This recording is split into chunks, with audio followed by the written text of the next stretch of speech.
আসসালামু আলাইকুম রহমতুল্লাহি আবরকাতুহু নাহমাদুহু ওয়া নুসাল্লি ওয়া নুসাল্লিমু আলা রাসূলিহিল কারীম।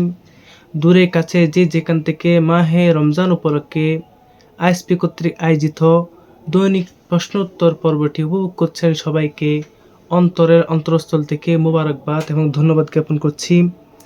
আজ ৭৪ নম্বর পর্বে অত্যন্ত গুরুত্বপূর্ণ এবং যুগোপযোগী একটি প্রশ্ন নিয়ে আপনাদের সম্মুখে হাজির হয়েছি।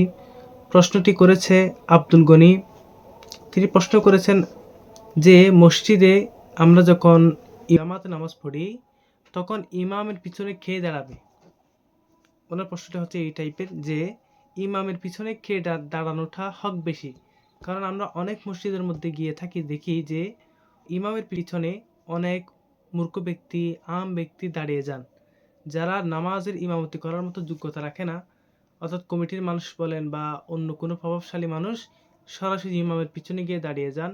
আসলে কি এরকম করা জায়েজ হবে কিনা বা এরকম দাঁড়ানোটা নিয়ম কিনা, এ সম্পর্কিত উনি প্রশ্ন করেছেন। এটার উত্তর হচ্ছে ইমামের পিছনে কোনো আমাম ব্যক্তি দাঁড়াবে না।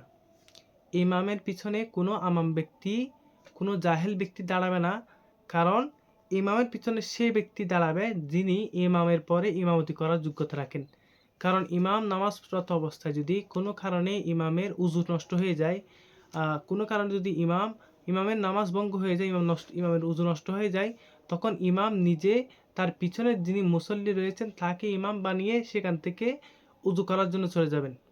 অর্থাৎ নামাজ চলমান থাকবে, পিছনের ব্যক্তিটা ইমামের ভূমিকায় পালন করে ইমামতি করে যাবেন। তো যিনি ইমামতি করবেন ইমামের পরে, ওনার থেকেও ইমামতি করার মতো যোগ্যতা থাকতে হবে। ওনার কেরাত সহি শুদ্ধ হতে হবে, ওনার মাসলা মাসাইল জানা থাকতে হবে, দ্বীনি ইলম থাকতে হবে। সেই জন্য যিনি ইমামের পিছনে দাঁড়াবেন ওনার থেকেও অন্ততপক্ষে ন্যূনতম ইমামতি করার মতো যেই ইলম দরকার, যেই গুণ দরকার সেগুলো থাকা আবশ্যক। কারণ ইমামের পরে তার থেকে ইমামতি করতে হবে।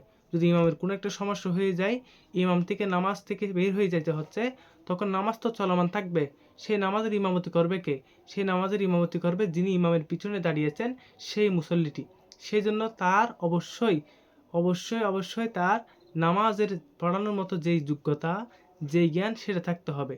সেই জন্য কোনো আমাম ব্যক্তি বা যিনি নামাজ পড়ানোর মতো যোগ্যতা রাখে না, নামাজ পড়ানোর মতো এলম রাখে না, তিনি যেন অবশ্যই ইমামের পিছনে না দাঁড়ায়। কারণ ইমামের পিছনে তিনিই দাঁড়াবেন যার থেকে ইমামতি করার মতো যোগ্যতা রয়েছে। আসসালামু আলাইকুম ওয়া রাহমাতুল্লাহি ওয়া বারাকাতুহু।